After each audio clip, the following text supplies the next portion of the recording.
Okay, hello everyone. My name is Sai Chavita. So I just came out with an interesting topic regarding the requirements engineering and management. That is like observational technique. So first thing, requirements engineering and management. Firstly, I think everyone might know about something about like requirements engineering and management. So first we shall quickly discuss what is requirements engineering and management. So what is requirements engineering and management? Requirements engineering and management is a process of discovering and documenting and managing the system requirements. Some of the principal activities include in that is eliciting, documenting, understanding, negotiating, describing, validating, and managing system requirements. So, requirement gathering techniques. Some of the techniques are included in requirements engineering. So, the techniques describe how tasks are performed under specific circumstances. So, the tasks may have one or more techniques regarding the source. So, some of the requirement techniques are brainstorming, observations, prototyping, reverse engineering, interview, questionnaire, survey, etc. So, now we shall discuss some in depth about the observational technique. So let's see what is observational technique. Firstly, observations. By observing users, an analyst can identify a process flow, steps, pain points, and opportunities for improvement. Observations can be passive or active. Passive observation is better for getting feedback on the prototype, where active observation is more effective at getting an understanding of existing business process. So we can go with either approach. You can use that. So coming to the introduction part, every observation must be guided clearly by stating objectives. So this is a main part. The analyst should know what data is to be collected, how observations will be done, when and where to observe, how the data will be collected, and what data will be used after analysis. So the mainly analyst will be knowing what data will be collected and which type of data and how the data will be observed, like direct interaction with the user and analyst or indirect interaction. So what type of that is known by the analyst. So in depth. So firstly, where the observation techniques are applied. Let's see that. A current process is to be monitored. When a current process is to be monitored, an observation technique is used. So likely the objectives is to improve a process. Stakeholders find it hard to explain what they do and what their requirements are. So they find difficulty in explaining what they do and what the requirements are used. So processes are highly repeatable. Example, manufacturing. The validity of data collected through other means is in question. So yeah, observation should be planned to ensure that all the required data elements are predetermined beforehand. So this means like we should know all the details or all the elements like requirements should be determined before we enter into a source or a project.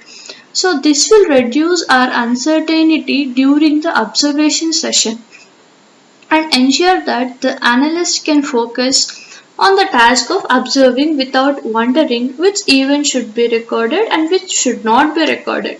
So by in previously knowing all the requirements, all the elements required, This will reduce all these burdens like which we should be recorded, which should not be recorded, all this type of unnecessities. So the more the information collected during the observation session, the more time the analyst has to set aside afterwards to make sense of all the information. Okay. Consequently, the level of detail and relevant events to look out for should be determined before the observation begins. Yeah. Okay. The analyst will also find it useful to determine which period to conduct the observation. There are like the periods like peak, normal, low. So, okay. The observations may be done first during normal periods and then repeated the peak periods to get a more detailed view of events. So, in observations, the most of the observation trials will be done in a peak stage, like a high sources. Because of that, they will get a more information, more details, how to view an event, how the all the results are be given. So the analyst should also request for any document that will be used by the worker during the observation session. Okay. Observation should be done with a conscious effort to eliminate bias. Yeah, this is important. And observations based on the analyst's opinion on are subjective and prone to misinterpretation since different people have different perceptions of reality. Yeah. In this session, like in observation session, there will be a different people. So we will be coming up with a different perceptions of reality. To attain a reasonable degree of objectivity, observation is best applied to collecting data for quantitative or statistical analysis. So for this type of analysis, observational technique is the best technique. It is good. It's pretty good. Observation can be performed with a multiple aids or tools. This will ensure that all the important details are captured. So during the observation sessions, we should capture all the details to store and to recheck.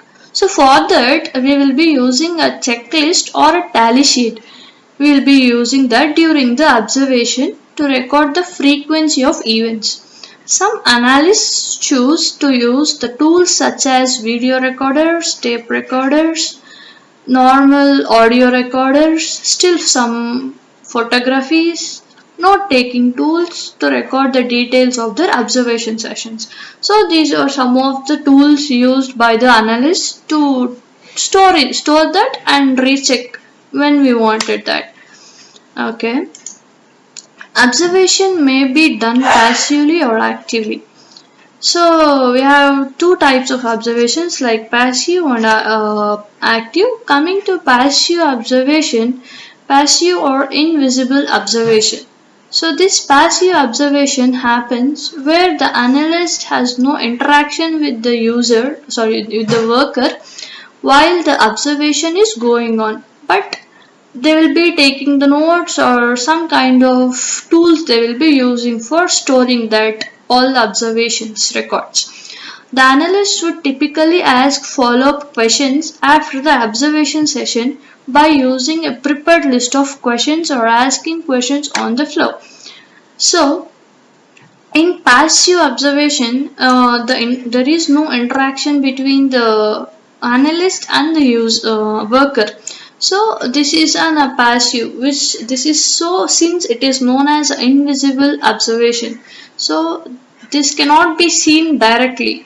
So after observing session is finished, the analyst will ask the questions as he prepared or some flow of on the floor he can ask a question and he can get the details from the worker. Coming to the active or visible observation. So this is like active observation. Okay, active observation. With active or visible observation, the analyst can interrupt the worker to ask questions during the observation session. In some cases, the observer may participate in the activity as an apprentice. Here, in the active or visible observation, the worker and the analyst can interact each other directly. So while in the session, in the process of session, the analyst can interrupt the worker by asking his questions which he prepared or somewhat like that. Okay.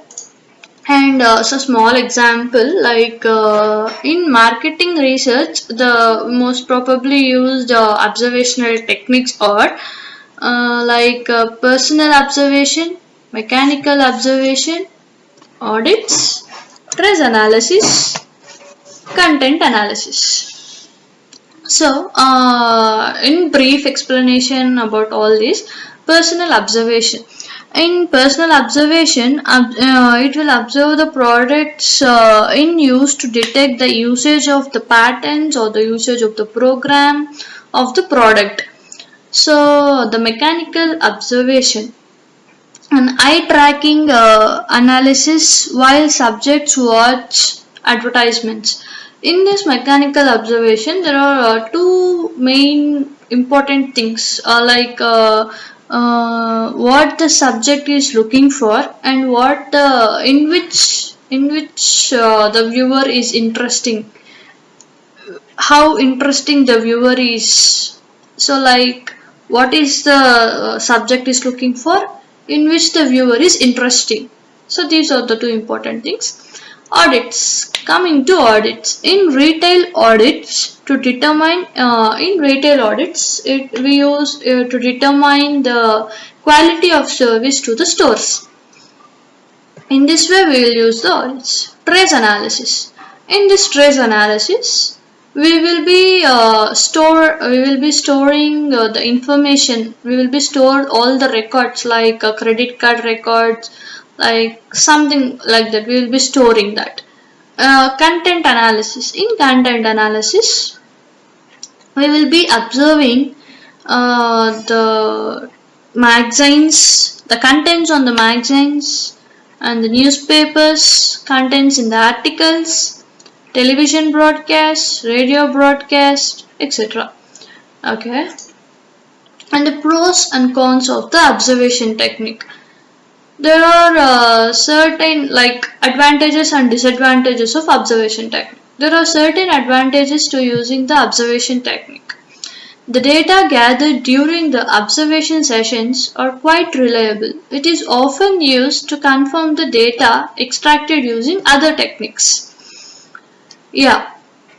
Observations can be used to extract information on the physical environment where the task is performed.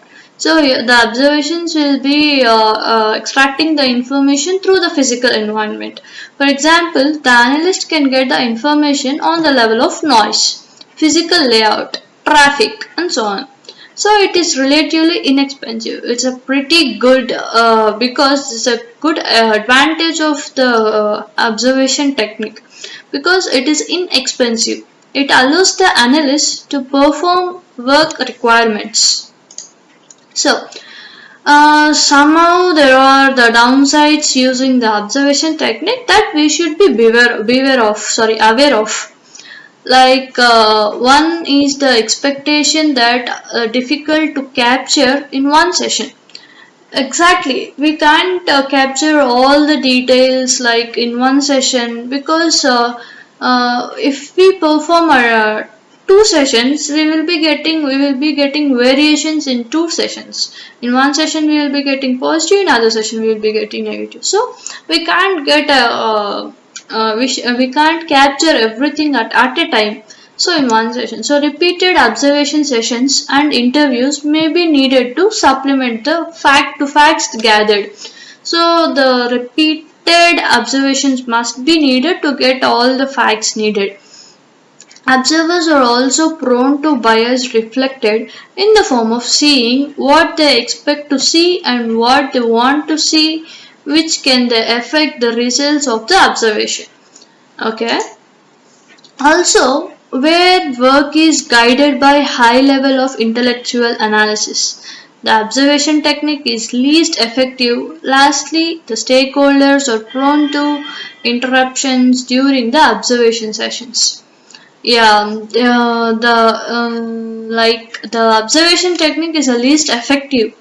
That should be a point noted. And during the observation session, and they can respond differently when being studied, as demonstrated by Hawthorne effect. Okay, coming to conclusion part. User observation should be planned to ensure that all the elements are constant surrounding the observation. This will assist in uncertainty, and the consultant can focus on the user and assist in knowing what to look for. Okay. Observation should always be done without bias.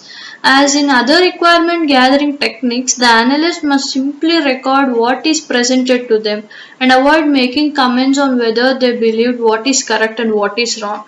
So, in other requirement techniques, they just only record what they want or what they present. They will not accept the comments, and they will not believe in that of their own judgments. So yeah, okay. These are the some things we should know about the observation technique for stepping into an session.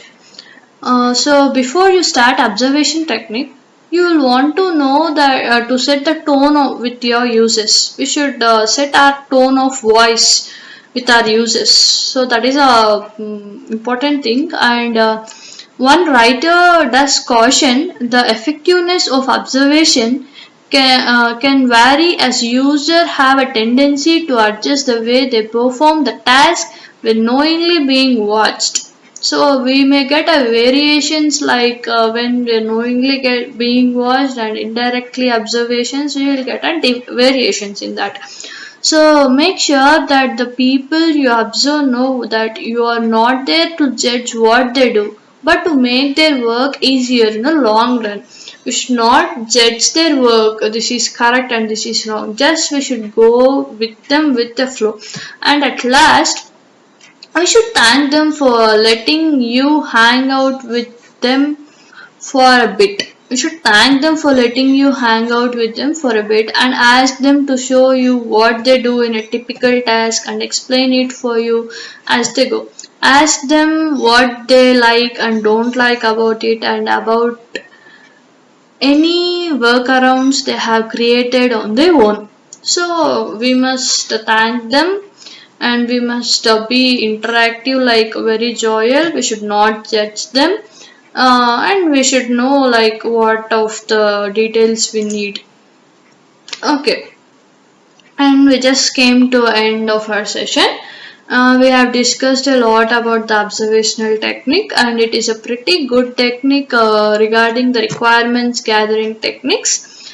And we have seen what is observation techniques and how it will be, and the passive techniques, active techniques, direct, indirect, everything, and advantages and disadvantages, where to use, where not to use, how to use, how the analyst should interact with the user, and what kind of things that they should do.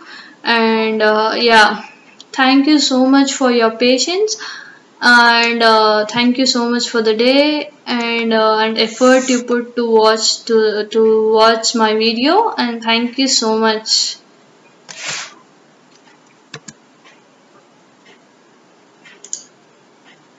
Oh shit, sorry.